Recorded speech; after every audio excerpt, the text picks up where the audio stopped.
Sa Salmo 118 verse 21 says, "This is the day that the Lord has made. Let us rejoice and be glad in it." So, wala pong masamang araw. Today, Friday the 13th. So what? And marami pong nagsasabi sa akin na, "Uy kuya, totoo yun kasi may nangyaring masama sa kamag-anak ko, ganito, ganyan, ganun, ganyan." In fact, yung isang kakilala ko po, namatay po yung asawa niya Friday the 13th, no? At sinasabi niya, parang totoo yata yun. Sabi ko, every day is a good day. Because Jesus Himself alone is in total control of every day. Siyang gumawa ng lahat. Siya ang pagkatiwalaan natin. Sometimes, masyado na pong nilason, no? Ng mga maling tradisyon at mga maling paniniwala itong mga isipan po natin. So, we should guard, our minds too. Not just our hearts, but also our minds. Dahil pag hindi tayo maingat, maaring saklawin tayo ng mga maling paniniwala. Like, yung halimbawa, may patay, bawal magwalis. Minsan, binawal ako ng mga nagdadasal sa patay.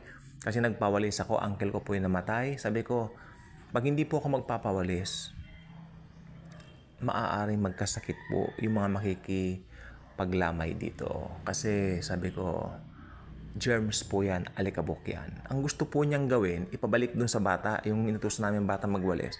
Gusto niyang gawin, inuutusan niya yung bata na ibalik yung mga dumi. So, binawal ko. At sinabi ko, I am a born-again Christian. I am a believer of the Lord Jesus Christ. So, walang masamang araw. Then, hindi na po kumibo yung sinabihan ko noon. Sa magandang paraan ko po sinabi bilang pagtataguyod na rin ang ating patotoo bilang mga Kristiyano. So, yan po.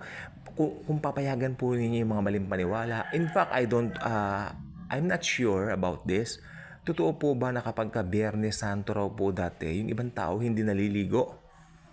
May mga pinuntahan po kaming mga rural areas, at kanila pong pinapatutuhanan na pagmahal na araw daw ng mga dekada 50 o mas higit pa yung mga sinauna talaga, no? Hindi raw sila naliligo pag Biyernes Santo.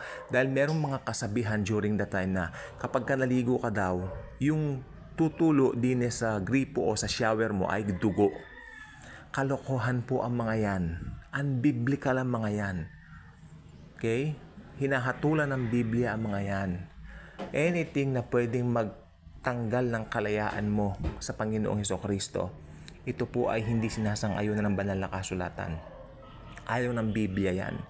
Sabi ko po sa inyo, marami pong tradisyon tayong tawag dito, sa Tagalog yun, kinamulatan na kung tutuusin, hindi po sinasang-ayunan ng Diyos. Hindi sinasang-ayunan ni Lord Jesus, no? Pero dahil siguro nandiyan na, kinikip na rin yung practicing ng mga bagay na yan. Pero gusto ko po sabihin sa inyo, Galatia, may mga Bibles kayo, no? Galatia 5:1. Pinalaya na tayo ni Kristo Jesus.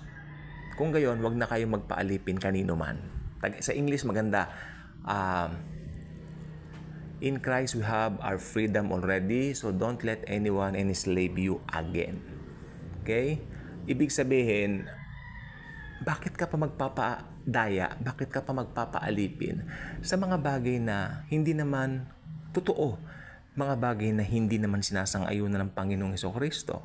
Mga bagay na ayaw ng Panginoong Hesukristo, and yet we still insisting of, practicing those things. Dahil ito po ay mga bagay na kinamulatan, majority are doing it. Hindi bali na ikaw mag-isa basta tama ang ginagawa mo. Diba? Majority, sometimes ginagawa nila yung mga wala sa salita ng Panginoong Hesukristo. Pero ito pong gusto ko pong sabihin sa inyo, pag naranasan mo ng kalayaan sa Panginoong Hesukristo, manatili kang malaya. Manatili kang malaya. Pumunta siya sa krus ng Kalbaryo para palayain tayo sa kasalanan. So, isa po sa mga adhikain ni Jesus, actually, pinaka-adhikain niya ay ang lumaya ang sanlibutan sa kapangyarihan at kasaklawan ng kasalanan na bunga ni Satanas. So, nandun po ang author ng kalayaan, walang iba kundi ang ating Diyos, the God of gods, the Lord Jesus Christ Himself. Kaya kung hindi ka pa nakasubscribe sa ating channel, I invite you to do so. Click the notification bell, share this video, share the love and grace of the Lord Jesus Christ. Thank you, and as always and forever, Jesus truly loves us all.